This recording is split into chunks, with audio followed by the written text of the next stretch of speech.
Hi, this is Michael from League of Items, and today I want to talk to you about the new best build on tank junglers. Right now, there are a couple tank junglers who are at the top of the meta, super strong, and it's due in large part to the strength of Cinderhulk and Warmogs. When a champion like Sejuani gets to their third item, and they start thinking, what should I build? A couple options probably runs through her head. She thinks, maybe I need a Knight's Vow to help out my AD carry, I can get a Locket, and shield my entire team. If you build this item in the game, you're not going to get flamed by your team, and you'll probably be able to play a role just fine.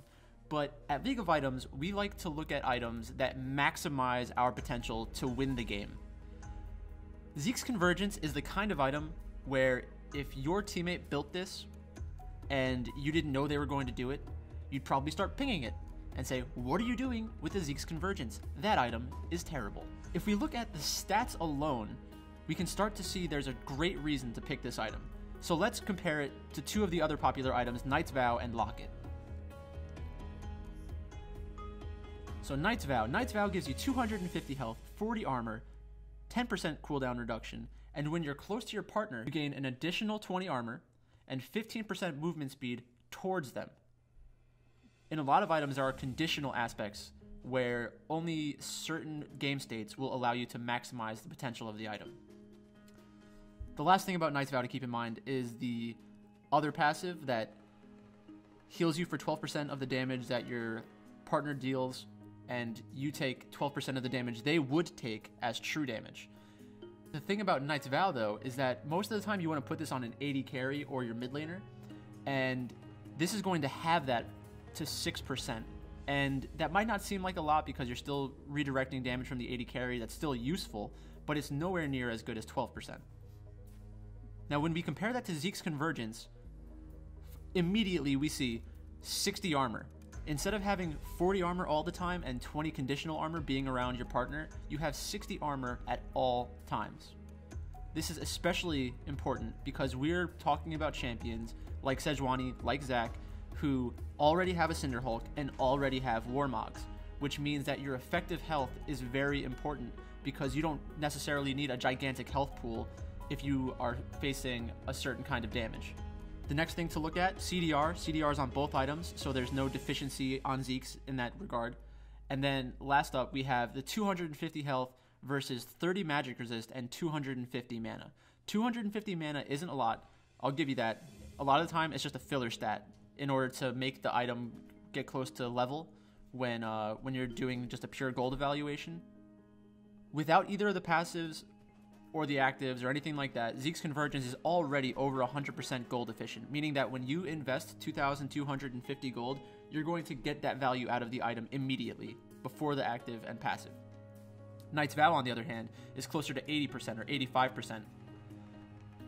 Locket of the Iron Solari. So Locket, a great item, used to be a meta where every single player wanted to get this on like a jungler or a support champion, and you really needed to have one to compete in team fights because the shield was just ridiculous. And Locket has gone through some nerfs, so it's not as strong as it used to be. If we take a look at the base stats, 30 armor to 60 armor. So if you're against physical damage, Zeke's Convergence is already stronger. 60 magic resist versus 30 magic resist. The difference between these two items is that Zeke's Convergence allows you to be much more dynamic in the game. You have new options available to you that other champions do not have naturally and would not have without an item like Zeke's Convergence. So let's take a closer look at Zeke's Convergence. Unique active conduit. Bind to an ally without an existing conduit. So this is just like Knight's Vow. You just need to pick somebody, throw it on them, and a lot of the time you're going to pick an AD carry. But one of the strengths of Zeke's Convergence, especially if you're going to build it on a jungler, is that you can continuously change who your conduit is. So let's say you're going top lane and you know you want to gank. When you get into lane, the first thing you need to do is click Zeke's Convergence, click the champion that you're ganking for, and you automatically get that buff.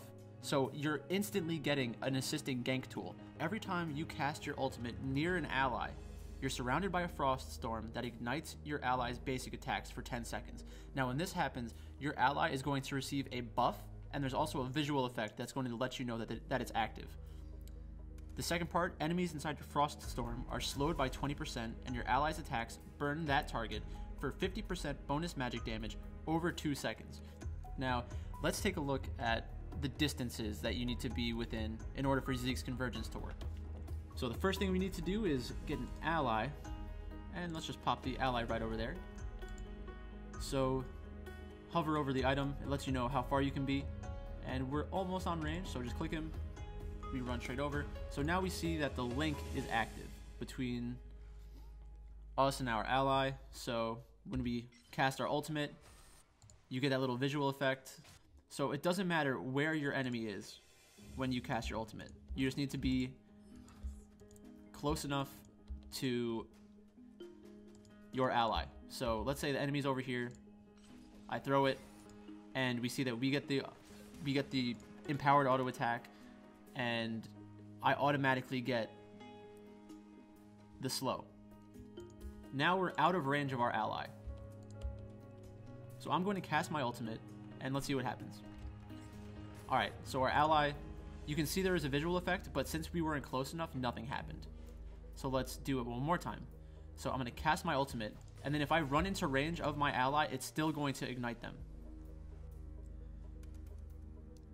In order to buy these items and finish your core plus boots, you'll need to earn around 9,000 gold, and in return you'll receive 1100 HP, 20% CDR, 60 armor, 30 MR, 250 mana, 200% base health regen, 20% bonus health, as well as the Immolate passive, Warmog's Heart, and Frostfire Covenant. Before you test out the new tank jungle build, make sure you like and subscribe to our channel so you can be the first to know about new innovative builds. Thanks for watching.